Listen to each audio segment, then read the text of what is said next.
সম্মানিত দর্শক ভাই বোনেরা, আমাদের জীবনে অনেক সমস্যার মুখোমুখি আমরা হয়ে থাকি এবং সমস্যার সমাধানের জন্য কত না উপায়, কত না ব্যবস্থা আমরা গ্রহণ করে থাকি। সমাধানের জন্য কতদিকে আমরা ছুটোছুটি দৌড়দৌড়ি করে থাকি।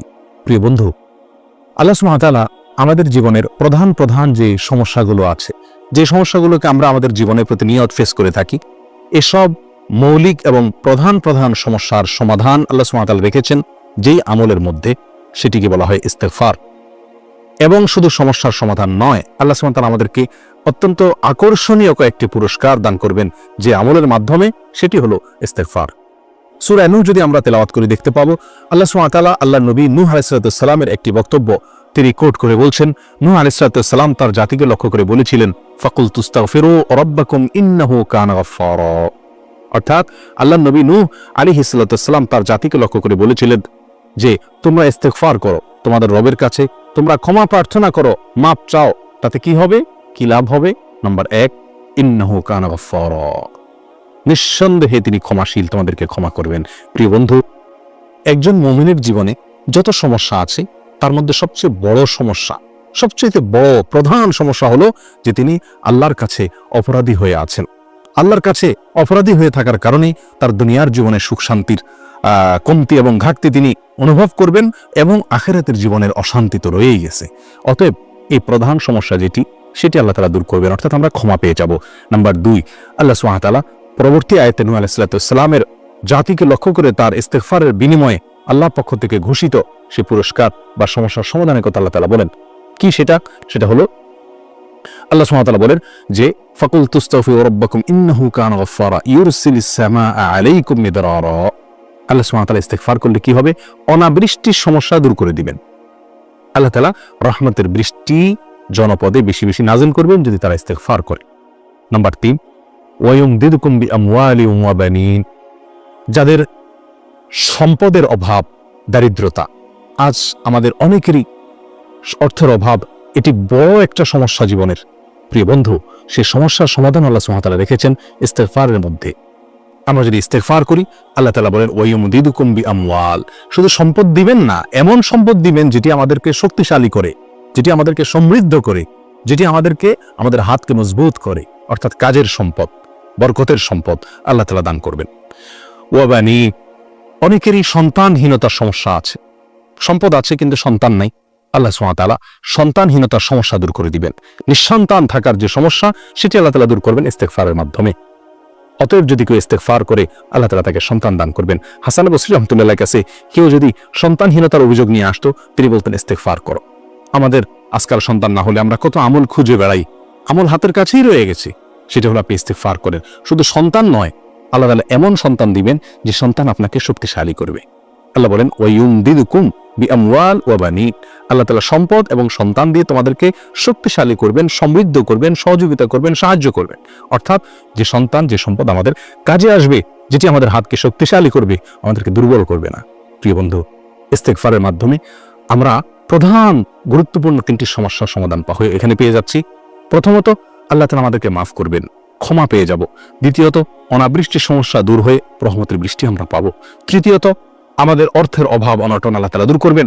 চতুর্থত, আল্লাহ তাআলা সন্তানের যে অভাব, সেটা আল্লাহ তাআলা দূর করবেন ইস্তেগফারের মাধ্যমে। এবং পরবর্তীতে আল্লাহ সুবহানাহু ওয়া তাআলা আরো কয়েকটি পুরস্কারের কথা বলছেন। আল্লাহ সুবহানাহু ওয়া তাআলা বলেন ওয়ায়ুমদিদুকুম বিআমওয়ালিন ওয়া বানিন ওয়া ইয়াজআল লাকুম জান্নাতিন ওয়া ইয়াজআল লাকুম আনহারা। আরো 2টি পুরস্কারের কথা আল্লাহ তাআলা পরবর্তী আয়াতে বলছেন। যদি তোমরা ইস্তেগফার করো, তাহলে আল্লাহ সুবহানাহু ওয়া তাআলা বাগ বাগিচা, ক্ষেত খামার, ফসল, এগুলো আল্লাহ সুবহানাহু ওয়া তাআলা বাড়িয়ে দিবেন। রিজিক বেড়ে যাবে, অর্থ আছে, সন্তানও আছে, কিন্তু ক্ষেত খামার, ফসল ইত্যাদি ভালো হয় না। এটাও একটি সমস্যা। আল্লাহ তাআলা সেই সমস্যা সমাধান রেখেছেন ইস্তেগফারের মাধ্যমে। ফসল ইত্যাদি বেশি হবে যদি আল্লাহর কাছে আমরা ইস্তেগফার করি। নাম্বার 6, আল্লাহ সুবহানাহু ওয়া তাআলা বলছেন ওয়াজআল লাকুম আনহারা, ওয়াজআল লাকুম জান্নাতিন ওয়া ইয়াজআল লাকুম আনহারা, এবং তোমাদের জন্য নদী, নালা, নহর, প্রসবন, ঝর্ণা, পানির যে সমস্যা, আসমান থেকে নাজিল হওয়া পানি, এটি আল্লাহ তাআলার একটি রহমত। আর জমিনে এরকম ভাবে নদী, নালা ইত্যাদিতে পানি থাকা, খাল বিল ইত্যাদিতে পানি পরিপূর্ণ থাকা প্রয়োজন অনুপাতে, সেটা আরেকটা আল্লাহ তাআলার নিয়ামত, সেটিও পাওয়া যাবে ইস্তেগফারের মাধ্যমে। 6টি নিয়ামত আমরা এই আয়াত থেকে, শুধুমাত্র এই 3টি আয়াত থেকে আমরা পেয়ে গেলাম।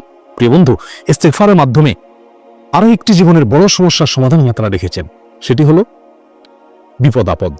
মুসিবত, এমন কোনো মানুষ নেই যার জীবনে বিপদ আপদ আসে না, যিনি বিপদ মুসিবতের সম্মুখীন হন না, এরকম কোনো লোক আমরা একটি মানুষও সারা পৃথিবীতে খুঁজে পাবো না। প্রত্যেকটা লোকের জীবনে বিপদ আপদ এবং মুসিবত আসে। প্রিয় বন্ধু, এই মুসিবত আসলে আমরা অস্থির হয়ে যাই, খুব বেশি টেনশন করি। টেনশন আপনি করেন, চিন্তা আপনি করেন, কিভাবে সে সমস্যা থেকে আপনি উত্তরণের পথ খুঁজে পাবেন সে চেষ্টা আপনি করেন। কিন্তু বন্ধু, আপনি যত বেশি চিন্তা এবং টেনশন করবেন তার চাইতে বেশি আপনাকে ইস্তেগফার করা উচিত। কারণ ইস্তেগফার বেশি করার মধ্যেই আল্লাহ সুবহানাহু ওয়া তাআলা মুসিবত থেকে বের হওয়ার উত্তরণের পথ সেখানে আল্লাহ তাআলা রেখে দিয়েছেন ইস্তেগফার করার মধ্যে। এ বিষয়ে আমরা অত্যন্ত গুরুত্বপূর্ণ এবং শক্তিশালী কয়েকটি দলিল আমরা নিতে পারি। নম্বর 1, আদিপিতা আদম আলাইহিস সালাম তার জীবনে যখন সবচেয়ে বড় সমস্যার তিনি সম্মুখীন হলেন, জান্নাত থেকে আল্লাহ তাআলা বের করে দিলেন, আল্লাহ অসন্তুষ্ট হয়ে গেলেন, তখন তিনি আল্লাহ সুবহানাহু ওয়া তাআলার কাছে ইস্তেগফার করেছিলেন। আল্লাহ তাআলা তাকে তখন তার সেই সমস্যা দূর করেছিলেন। কিভাবে ইস্তেগফার করেছিলেন? তিনি বলেছিলেন, রব্বানা যালামনা আনফুসানা ওয়া ইল্লাম তাগফির লানা ওয়া তারহামনা লানাকুনান্না মিনাল খাসিরিন। হে আমার রব, নিশ্চয় আমি আমার উপরে অবিচার করেছি, নিজের প্রতি নিজে জুলুম করেছি। যদি আপনি ক্ষমা না করেন, আপনি রহম না করেন, আমার বড় ক্ষতি হয়ে যাবে, আমি বড় ক্ষতিগ্রস্ত হয়ে যাব। মাবুদ আল্লাহর কাছে ছোট হয়ে ক্ষমা চেয়েছেন, আল্লাহ তাআলা তার সমস্যা দূর করে দিয়েছেন। প্রিয় বন্ধু, আল্লাহর নবী ইউনূস আলাইহিস সালাম তিনি যে বিপদে পড়েছিলেন, ঐতিহাসিক বিপদ, মাছের পেটে তিনি চলে গিয়েছিলেন, আল্লাহ তাআলা কুদরতিভাবে সেখানে তাকে কিছু সময়ের জন্য হায়াত রেখে দিয়েছিলেন। ওই মুহূর্তে তিনি আত্মরক্ষার জন্য যে চেষ্টাটুকু করেছিলেন, এই বিপদ থেকে বের হওয়ার জন্য, এই বিপদ দূর হওয়ার জন্য যে চেষ্টা করেছেন সেটি হলো ইস্তেগফার তিনি করেছেন। তিনি আল্লাহর কাছে দোয়ার মাধ্যমে সাহায্য প্রার্থনা করেছিলেন। যে দোয়াটি পাঠ করেছিলেন সেখানে আল্লাহর কাছে বড় বেশি ভালো লেগেছে। আল্লাহ তাআলা সেটা কোরআনে উল্লেখ করেছেন। কি দোয়া করেছিলেন? তিনি বলেছিলেন, লা ইলাহা ইল্লা আনত সুবহানাকা ইন্নী কুনতু মিনাজ জালিমিন, যেটাকে দোয়া ইউনূস হিসেবে আমরা জানি। অর্থাৎ আল্লাহ আপনি ছাড়া কোনো মাবুদ নাই, আপনি পবিত্র, নিশ্চয়ই আমি অপরাধী, আমি জালেম। আল্লাহর কাছে নিজের দোষের কথা স্বীকার করে ক্ষমা চাওয়া, প্রিয় বন্ধু, এটা আমাদের জীবনের বড় বড় সমস্যাকে দূর করে দেয়। নূহ আলাইহিস সালামকে আল্লাহ তাআলা সমস্যা থেকে তাকে উত্তরণের পথ বের করে দিয়েছিলেন এই ইস্তেগফারের মাধ্যমে। আদম আলাইহিস সালামকে আল্লাহ সুবহানাহু ওয়া তাআলা তার বিপদ দূর করে দিয়েছিলেন এই ইস্তেগফারের মাধ্যমে।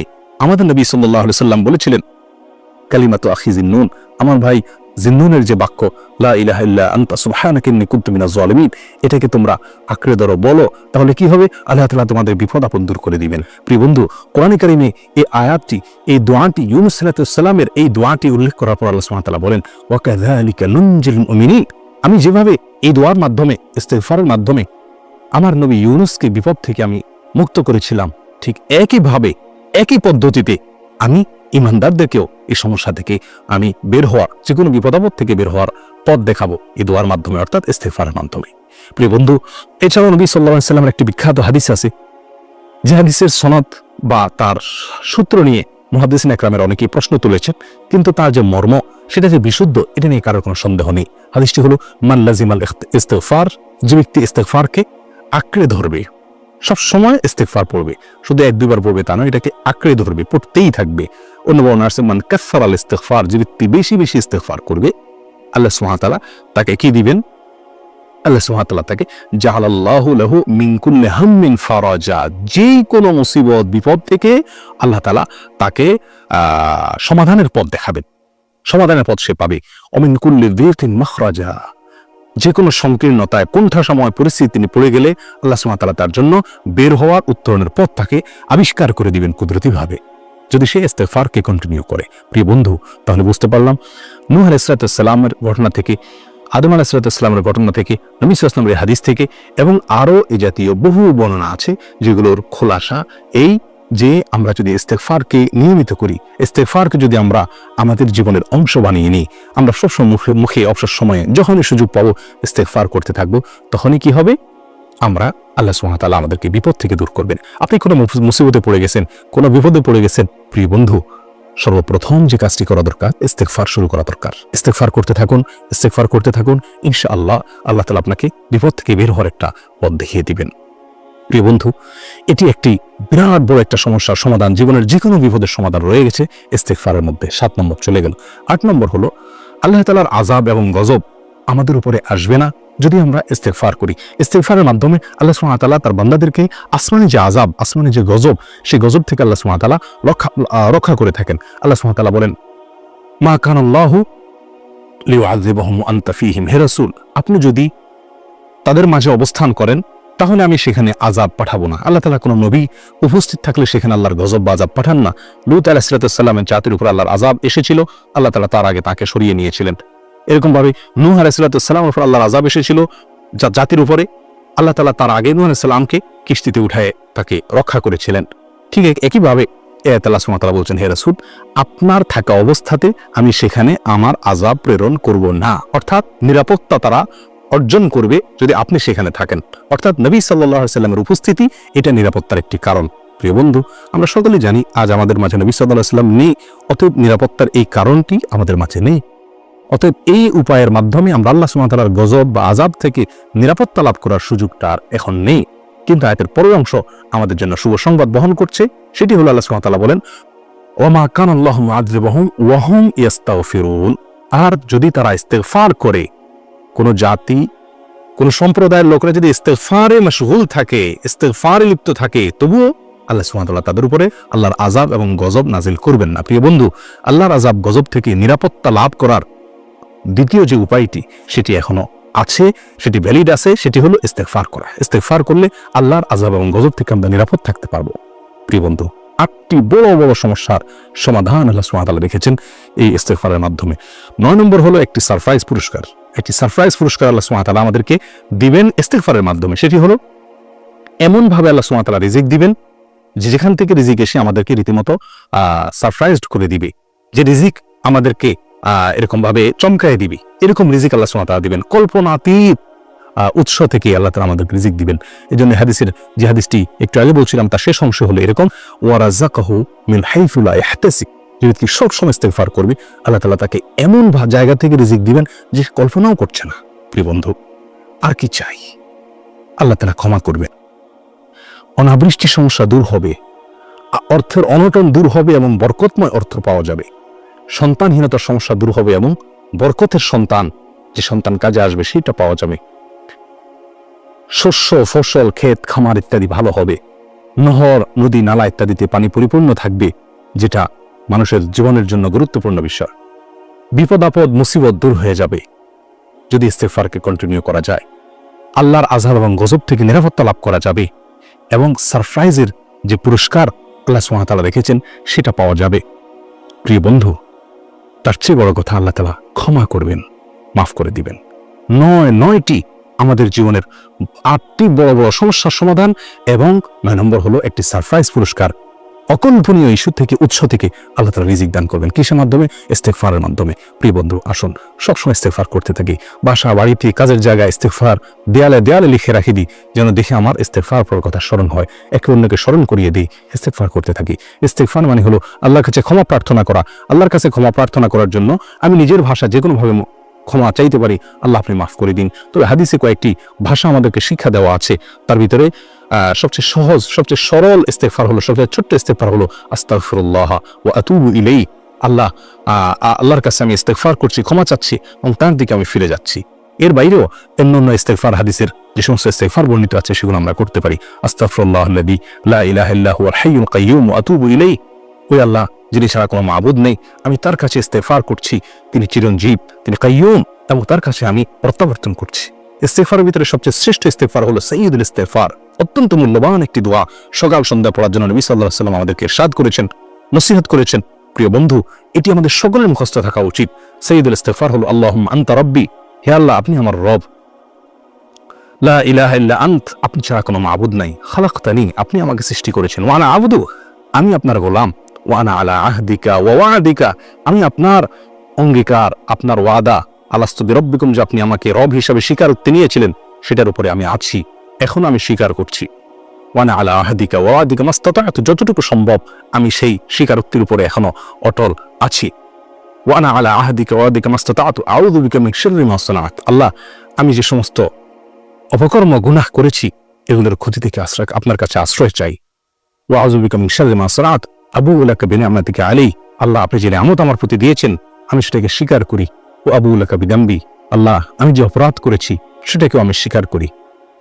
ফাগফিরলি ফাইন্নাহু লা ইয়াগফিরুয যুনুবা ইল্লা আনত, অতএব আমাকে ক্ষমা করে দিন, কারণ আপনি ছাড়া আমাদের কেউ ক্ষমা করতে পারবে না। আসুন ভাই, ইস্তেগফারকে সবসময় নিয়মিত ইস্তেগফারকে আমার জীবনের অংশ বানিয়ে নিই। আমার অবসর সময়গুলোকে পরিপূর্ণ করে দিয়ে ইস্তেগফারের মাধ্যমে আল্লাহ তাআলা আমাদের সকলকে বেশি বেশি ইস্তেগফার করার তৌফিক দান করুন। সকল কল্যাণের অধিকারী হওয়ার পরেও আমার নবী সাল্লাল্লাহু আলাইহি ওয়াসাল্লাম দৈনিক 70 বার ইস্তেগফার করতেন আল্লাহর কাছে। আমরা 70 বার কয়জন মানুষ ইস্তেগফার করতে পারি? বরং আমাদের তো আরো বেশি করা উচিত। কমপক্ষে আস্তাগফিরুল্লাহ আস্তাগফিরুল্লাহ এই বাক্যটি অর্থ সহকারে বুঝে আল্লাহর কাছে নিজেকে অপরাধী হিসাবে ছোট তুচ্ছ করে পেশ করে আল্লাহর কাছে ক্ষমা প্রার্থনা করি। আল্লাহ তাআলা আমাদের সকলকে আমল করার তৌফিক দান করে।